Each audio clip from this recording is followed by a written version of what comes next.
We are on the book of Numbers, and this is lesson number 3, and we are covering chapters 7 through to 12. And the title of this lesson is God Leads Israel from Mount Sinai.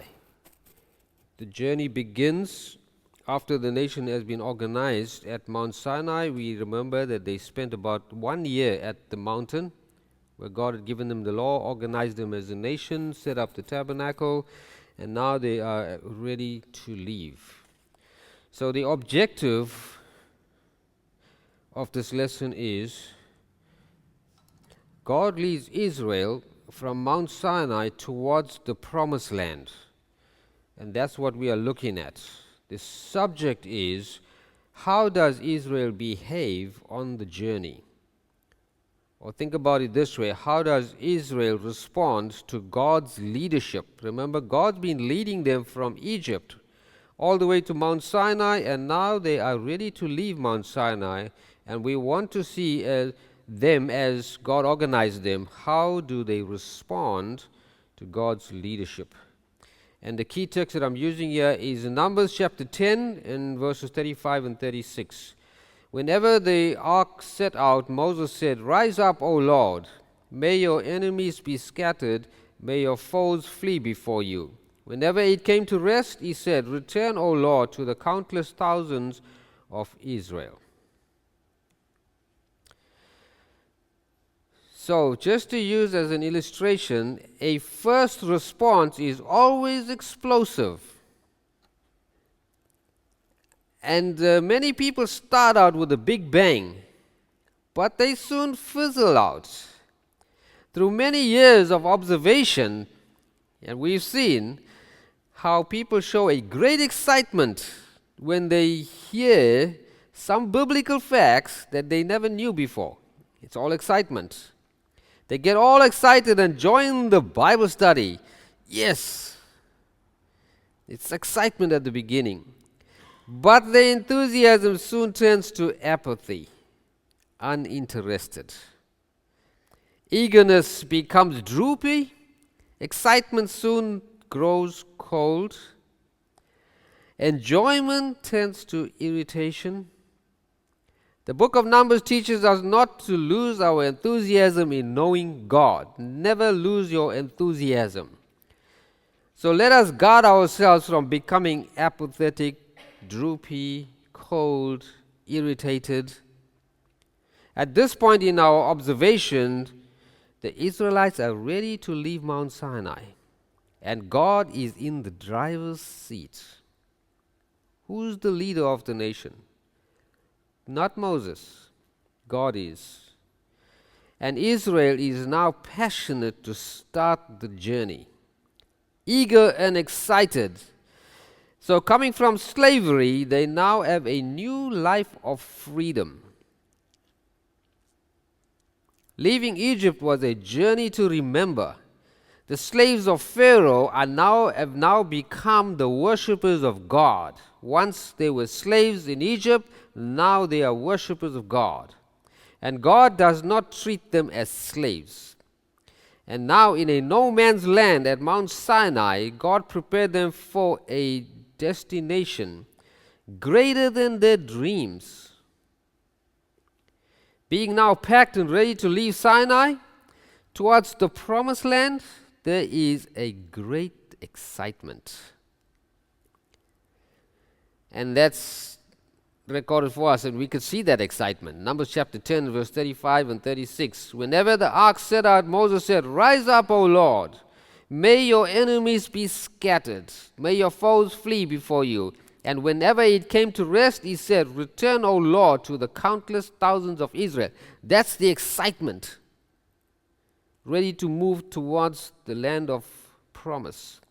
We hope that the fire in their hearts would remain and grow. It would be sad if the excitement turns to sadness. If the excitement fades, that will be sad. So let's take a look at chapters 7 and 8. Worship is more than words. Chapter 7, we will look at the tabernacle being consecrated. So in the first 6 chapters, we saw how God organized the Israelites to be a nation. It's a major work to organize a nation of about 2 to 3 million people. So with his wisdom being eternal and his power infinite, Israel was well organized and established. What a privilege to have God organize the nation. And as we observe, we are getting to know more about God.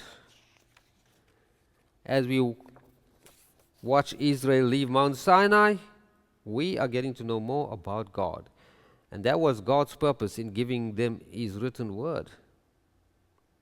They need to learn more about God themselves. And as God leads them, it's more knowledge about God for them. So far, we see Israel responding with great excitement and all that God did for them. They were once in bondage and now they are set free. Now, wouldn't that be a reason to be excited? When they heard God's commandments through Moses, they declared, "We will do everything that the Lord has said." So we go back to Exodus chapter 24 and verse 7. Then he took the book of the covenant and read it to the people. And they responded, "We will do everything the Lord has said. We will obey." So you can see the excitement. You could feel the excitement.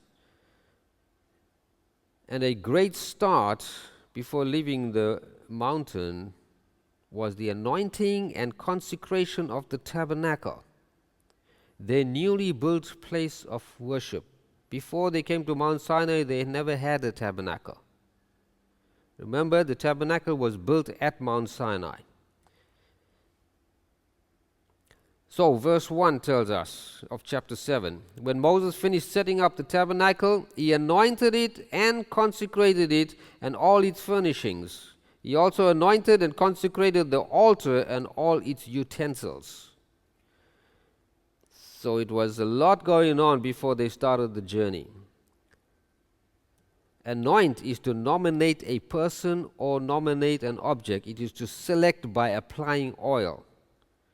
And consecrate is to designate a specific task for exclusive use. So in other words, that whatever it is, or whatever person it is, would not be allowed to do anything else. That's what consecrate means. So while the tabernacle was being dedicated, the people worshipped the Lord. You can still feel the excitement. In this chapter, we will see the practicality of worship. So when we get together to worship God, that worship comes from the excitement of our hearts, of what God is like and what he does for us. So in this chapter, chapter 7, we will see the practicality of worship. No one came to worship God empty-handed. It is not that God needed anything, yet they worshipped him with their substance. After all, everything they had was given to them by God. So in this chapter, worship is not with words, but with action. Israel worshiped God. So when you read chapter 7, it's worship in action. And the fact that God talked with Moses showed that he accepted their worship.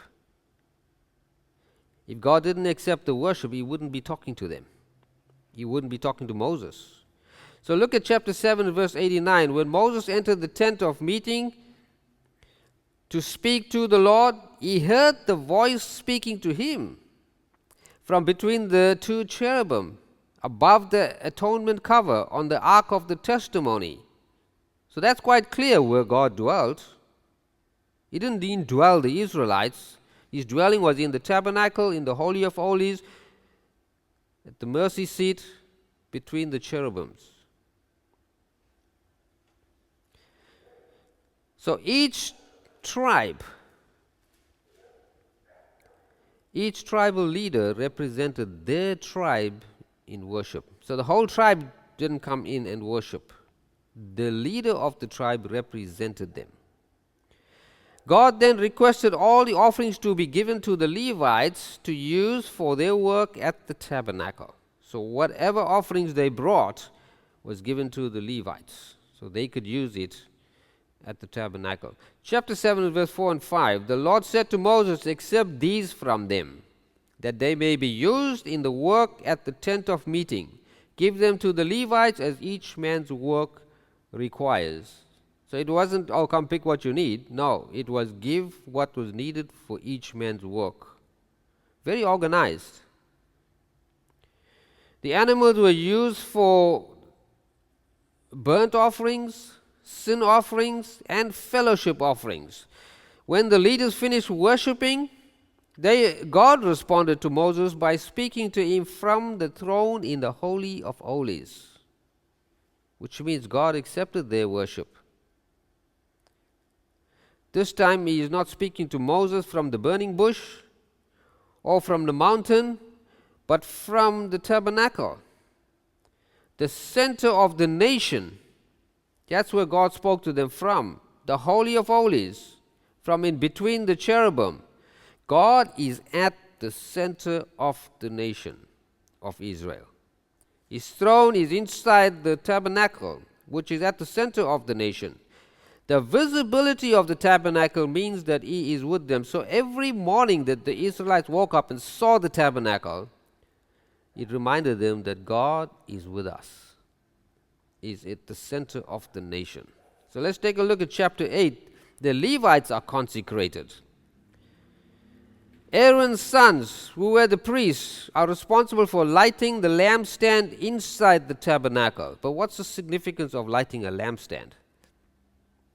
This was God's provision to brighten the interior of the tabernacle. The lampstand symbolized that God is the light of the nation. As the priestly family took care of the inside of the tabernacle, the rest of the Levites took care of the outside. Therefore, God required the Levites to be consecrated for this specific task. Look at verses 14 and 15 of chapter 8. In this way you are to set the Levites apart from the other Israelites. Separate them, and the Levites will be mine. After you have purified the Levites and presented them as a wave offering, they are to come to do their work at the tent of meeting. So they were selected and purified through the sprinkling of water. Look at verse 7 and also verse 16. To purify them, do this: sprinkle water of cleansing on them. Then have them shave their whole bodies and wash their clothes and so purify themselves. They are the Israelites who are to be given wholly to me. I have taken them as my own in place of the firstborn. Now, I don't need to explain that. We've covered that. How God replaced the firstborns with the Levites, the first male offspring of every Israelite woman. So because their task was different from the priestly family, this is the Levites, the rest of the Levites in their tribe. So their bodies and clothes were to look different so they can be identified. When the Israelites looked at them, they knew which was the priestly family, and they knew who were just the ordinary Levites. They were to shave their entire bodies, which the priests were not required to do. So there's different identification things that they had to do. And their garments were also to be of a different kind, quite organized. It does teach us about what God is like, because God is organizing the nation. The high priest presented them to the Lord, and the whole nation was required to lay their hands on them in the consecration process. So the Levites were consecrated, but the whole nation was involved in that. The nation was to lay their hands on them. So chapter 8 verses 9 through to 11, bring the Levites to the front of the tent of meeting and assemble the whole Israelite community. You are to bring the Levites before the Lord, and the Israelites are to lay their hands on them. Aaron is to present the Levites before the Lord as a wave offering from the Israelites, so that they may be ready to do the work of the Lord. Dedicating the Levites was not a private matter. It involved the whole nation. So this big dedication service involved the whole nation. The first 5 years was training for the Levites. And then when they reached the age of 30, from that age to the age of 50, their work was official at the tabernacle. Numbers chapter 4 and verse 3 says, "Count all the men from 30 to 50 years of age who come to serve in the work of the tent of meeting." So they worked from 30 to 50, but from 25 to 30 was their training. So chapter 9, the Passover is celebrated. The first month of the second year was Israel's first anniversary after leaving Egypt. So it was 1 year, 1 month. So they celebrated their first anniversary. It is their second Passover celebration after leaving Egypt. Remember, God saved them through the Passover. The blood of the lamb on the doorposts created a special relationship between them and God. And so, as a commemoration, they celebrated the Passover once a year. This celebration was a reminder for them and for all the generations to come, their children, their grandchildren, their great-grandchildren, and for all the generations to come. The celebration of the Passover was to remind them of how God had freed them from Egyptian slavery. So just imagine, when grandchildren are born and great-grandchildren, none of them have been in Egypt, so they don't know. The Passover celebration is what would teach them. Any Israelite who rejected the Passover denied God and what He did for them. So anyone who chose not to celebrate the Passover denied God and what God had done for them. Therefore, anyone who ignores the Passover must be cut off from the nation. Verse 13. "And if a man who is ceremonially unclean and not on a journey fails to celebrate the Passover, that person must be cut off from his people, because he did not present the Lord's offering at the appointed time. That man will bear the consequences of his sin." That person will be cut off. It stands to reason, though. God is not being unfair. If an Israelite ignored God as liberator of Israel, then why is he part of the free nation? However, cutting off someone is not a sovereign choice of God. It's not a sovereign choice of God. God only cuts off a person who first cuts themselves off from Him. This is an important principle to remember as we go through the Bible. So this is one that you're going to be remembering all the way through. How does God relate to people, and how do people respond back to God? There were some in Israel who rejected everything about God and His work with them. So it wasn't every single Israelite that accepted God and His deliverance. Many in Israel rejected God. However, the rejectors enjoyed all the benefits of the nation, while they secretly protested against everything. They enjoyed the comforts, the protection, the food, and everything, but they rejected God. They didn't believe in God. They were secret enemies of God. But God had a way of rooting out secret rebels. It was the Passover celebration that exposed them. You see, if somebody didn't believe God in Israel, they wouldn't celebrate the Passover. And that's how they were exposed. Those who rejected God did not celebrate the Passover.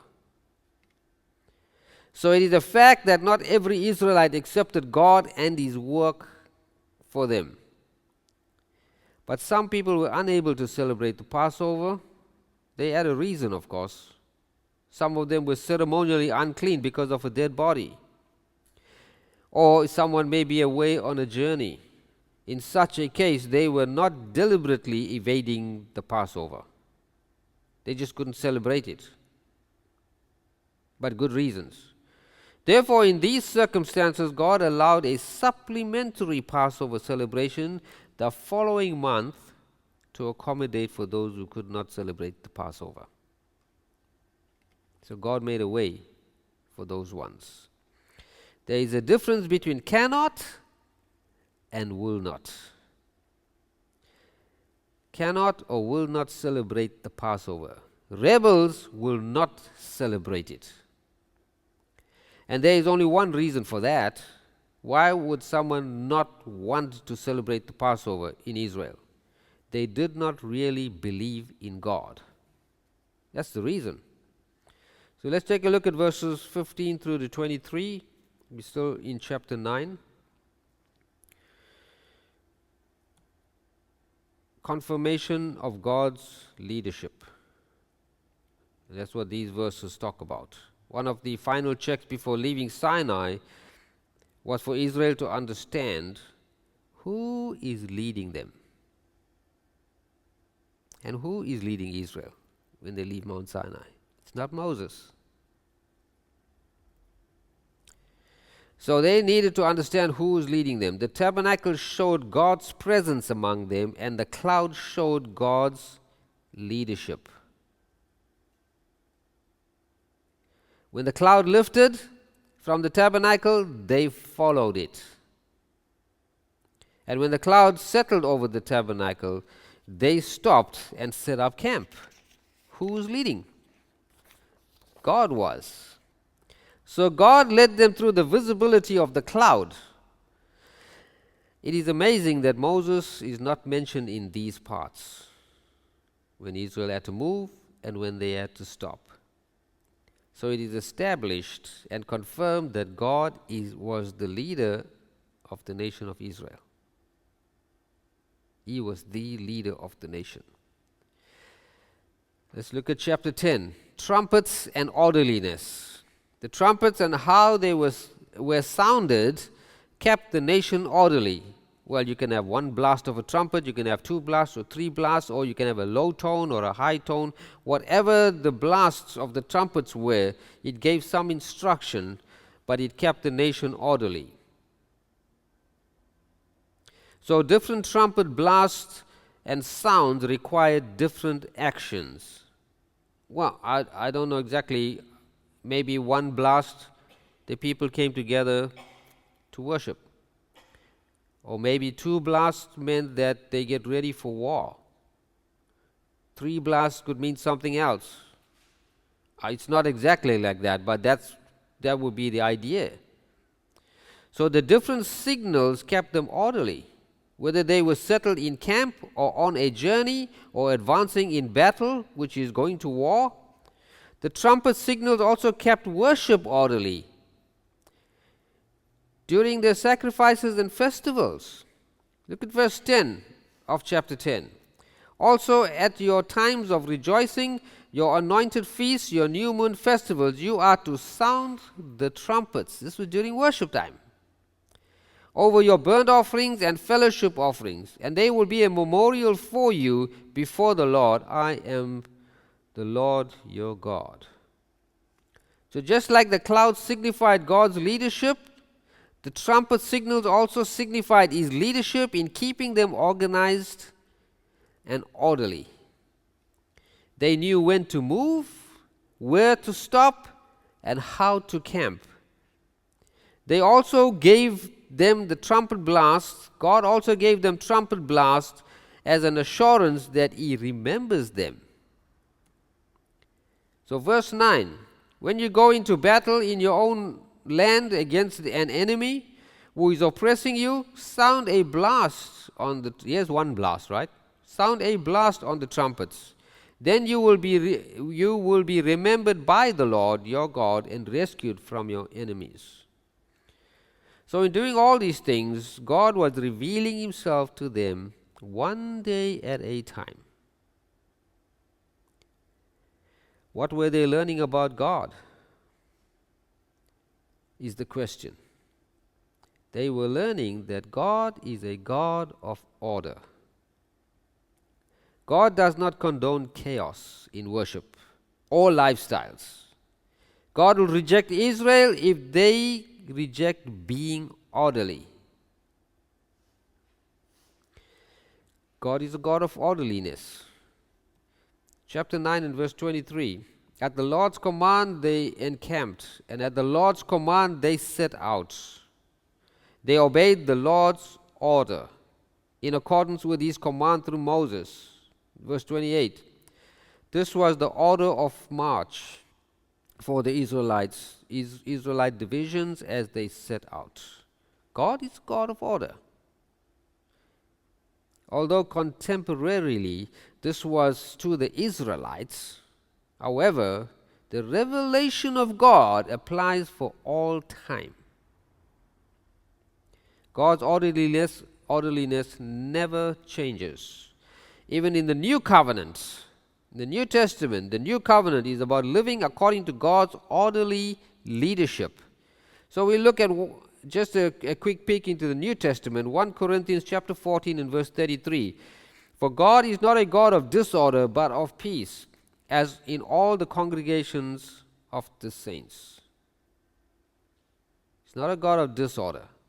So even in the church, there has to be orderliness. Christianity is never anything goes at any time, whenever. Never disorderly. So let's take a look at verses 11 through 36, departure time.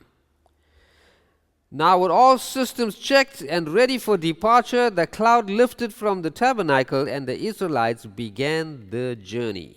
They traveled from place to place until they came to the desert of Paran on the south side of the promised land. The first division of 3 tribes set out first, with Judah in front. So all couldn't move at the same time.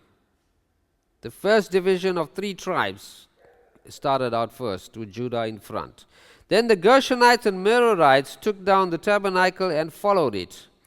The south side division went next. Then the Kohathites followed them, carrying the holy things. And the west side division followed them. Finally, the north side division followed at the end, at the rear. So whenever it was time to set out, Moses said, "Rise up, O Lord, may your enemies be scattered, may your foes flee before you." Whenever it came to rest, he said, "Return, O Lord, to the countless thousands of Israel." We still see a lot of excitement so far. Let's take a look at chapter 11. Enthusiasm fades. This part of the journey gets a bit disappointing. Israel started out with enthusiasm, but very quickly became apathetic. There was nothing to complain about, yet they grumbled. Chapter 11 and verse 1. Now the people complained about their hardship in the hearing of the Lord. And when he heard them, his anger was aroused. Then fire from the Lord burned among them and consumed some of them, of the outskirts of the camp. This verse tells us that complaining invites God's anger. The fire from the Lord killed some of them. And when Moses prayed for them, the Lord stopped the fire. And that place was called Taberah, because the Lord's judgment was there against the grumblers. Can you imagine? A place was named that would remind anyone God was angry at grumblers and complainers. And then not very long after this incident, a rebel among them started to crave for other food. And the Israelites joined the rebels in protesting and grumbling for meat to eat. Of course, this was now the second incident. Look at verse 4. The rebel with them began to crave other food, and again the Israelites started wailing and said, "If only we had meat to eat." What were the Israelites eating, by the way? It was the manna that was falling from heaven every day, except the Sabbath day. But they had received for 2 days, so they had food for the Sabbath day. But the question also is, what is a rebel? So I just put up a small note. They are a mixed people. You can look at Exodus chapter 12 and verses 37 and 38. And in Leviticus 24, 10 and 11, a man blasphemed God. It is stated that his father was Egyptian and his mother was an Israelite. Interracial marriages are not a problem, but different beliefs in the marriage are. And we could look at chapter 12, verse 1 on that. God doesn't have a problem with interracial marriages, but if there's different beliefs, there is going to be problems. The children easily use one parent against the other to get their own way, because parents don't think alike, so children can get away with crime. This kind of person stirs up trouble. So the children that come from parents who have different beliefs is what's called the rebel. The rebel basically started a riot there. Complaining encourages disrespect and unthankfulness. It makes people call good bad, and bad they call good. So in Numbers chapter 16 and verse 13, the land of bondage and slavery they called milk and honey. Look at Numbers 16:13. Isn't it enough that you have brought us up out of the land of milk and honey? What are they talking about? Egypt is now all of a sudden a land of milk and honey. And you brought us out of the land of milk and honey to kill us in the desert, and now you also want to lord it over us. You want to be our boss. The people complained. They called the land of slavery the land of milk and honey. It baffles me for all that God is doing for Israel, and this is the way they respond. And then in Numbers chapter 21 and verse 5, they called the honey-tasting food that God had provided miserable. They had manna from heaven and they called it miserable. Chapter 21 and verse 5, they spoke against God. Wow, I wouldn't want to be in that situation, folks. They spoke against God and against Moses and said, "Why have you brought us up out of Egypt to die in the desert? There is no bread, there is no water, and we detest this miserable food." They hated the manna that God dropped down from heaven. It is amazing how they reminisced about the slavery and bondage in Egypt. They looked back and believed that bondage and slavery was the good life that they had. And that's what complaining makes a person do. It makes them glory in evil. If you are a complainer, you'll glory in evil. If you know someone who's a complainer, just watch them. That's what complaining does. Their complaining aroused the Lord's anger again. Moses heard the people, in chapter 11 and verse 10, Moses heard the people of every family wailing. It was like the old nation were united in rebelling against God, each at the entrance of his tent. The Lord became exceedingly angry. These are strong words. And Moses was troubled. And for the first time, Moses felt the weight of leadership. He felt the agony and the anguish of standing between God and the Israelites. God was good to Israel on the one side, while Israel complained and grumbled on the other side, and Moses was in the middle feeling the pressure. And while under the heaviness of the situation, he asked God, "Why do you tell me to carry them in my arms as a nurse carries an infant?" Chapter 11 and verse 12, "Did I conceive all these people? Did I give them birth? Why do you tell me to carry them in my arms?" This is what Moses is asking God. "As a nurse carries an infant to the land you promised on oath to their forefathers." However, God let Moses feel the weight of leading,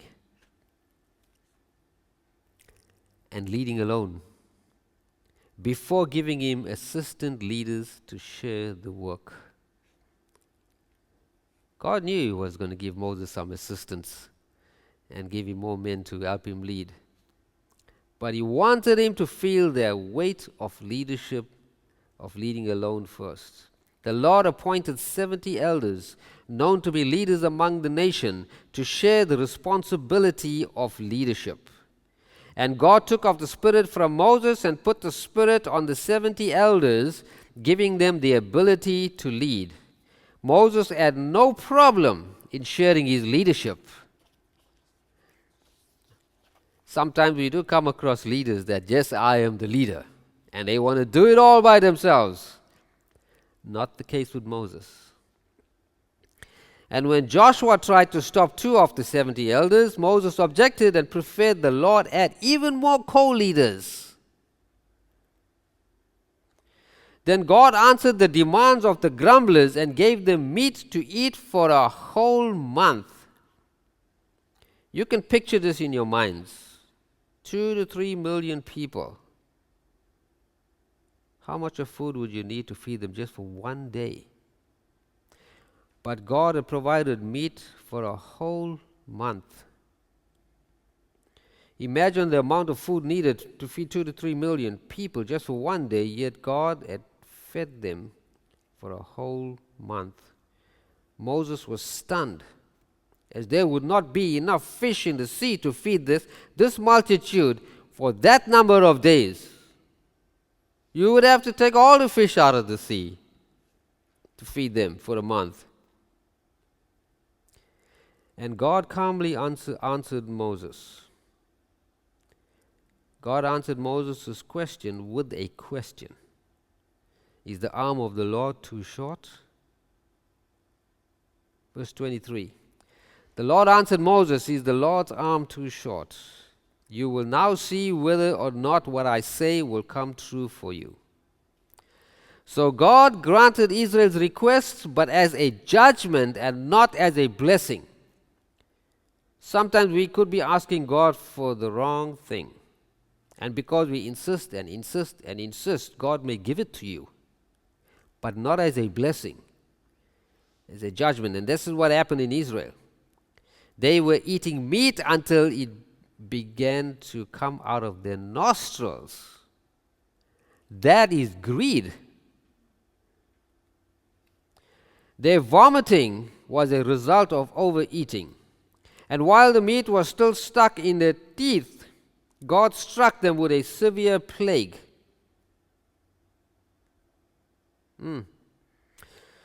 This was only the second place they stopped after leaving Mount Sinai. What happened to the excitement? That place was named Kibroth Hattaavah, which means graves of craving. So here's another place where they grumbled, and that place was renamed to Kibroth Hattaavah, graves of craving, because they buried the grumblers there. Now, this generation of Israel never made it to the promised land. It is a fact that complainers will never progress. Those grumblers never made it to the promised land. Let's take a look at chapter 12.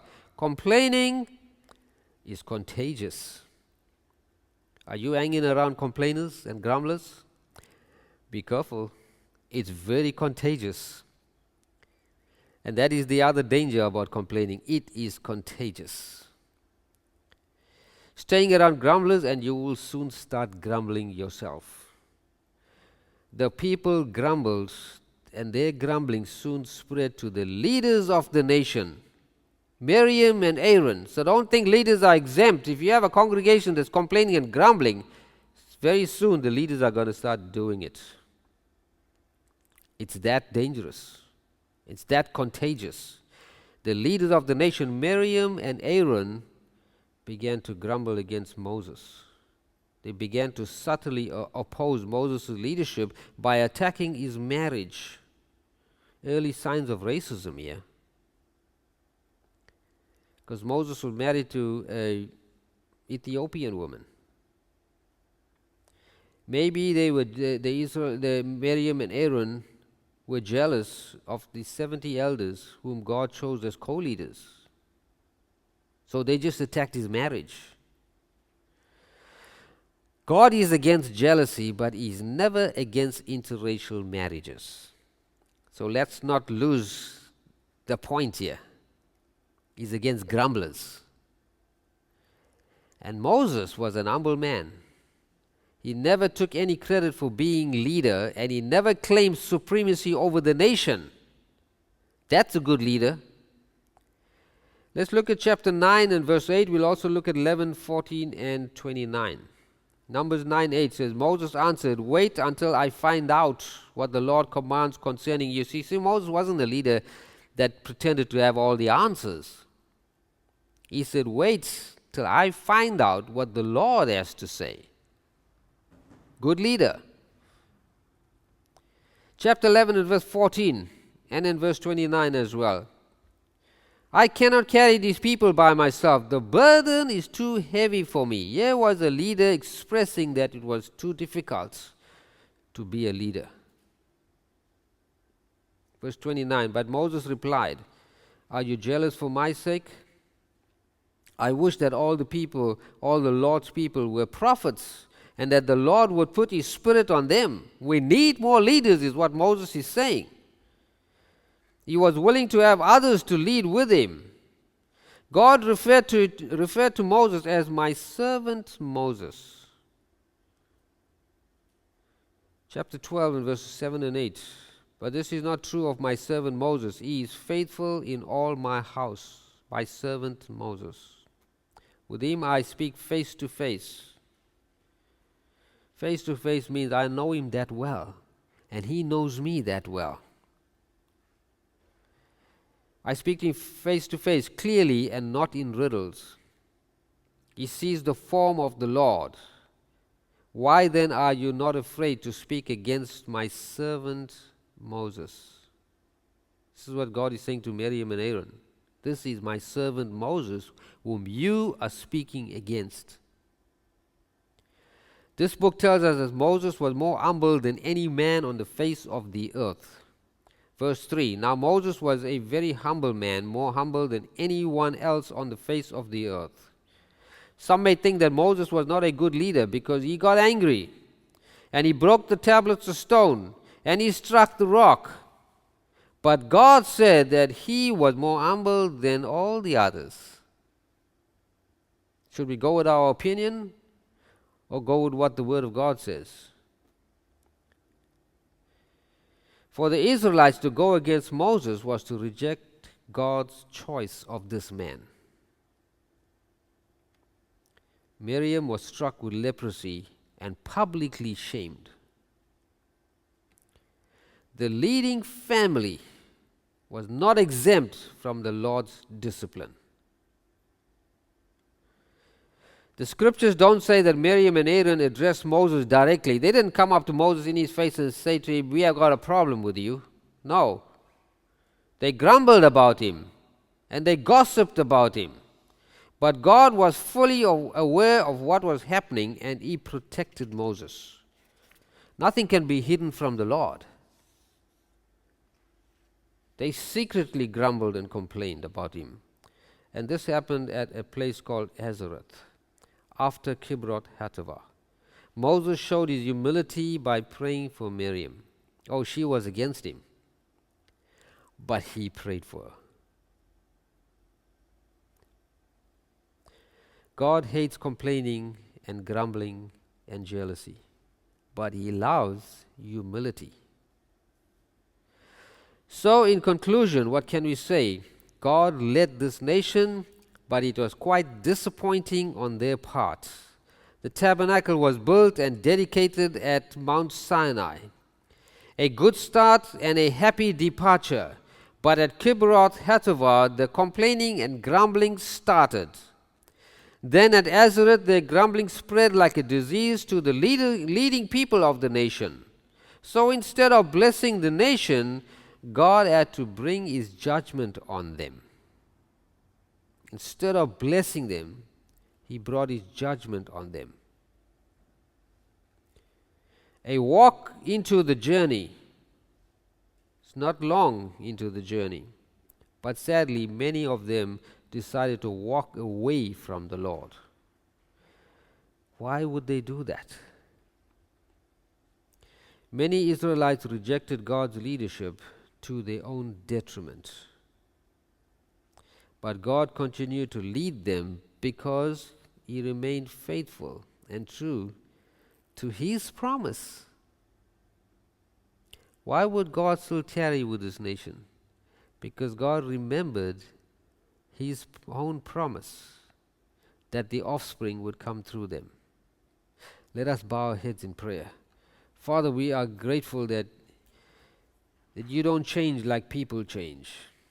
You remain true to Your word. You are faithful. You continue to love a nation that turned against You. And we truly see hope in that, even for the world that we live in.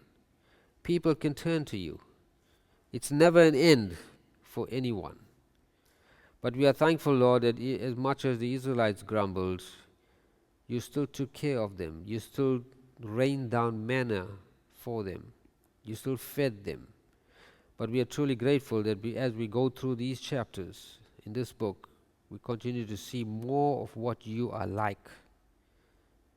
And we are truly grateful. We give You the praise, glory, and honor. In Jesus' name, amen.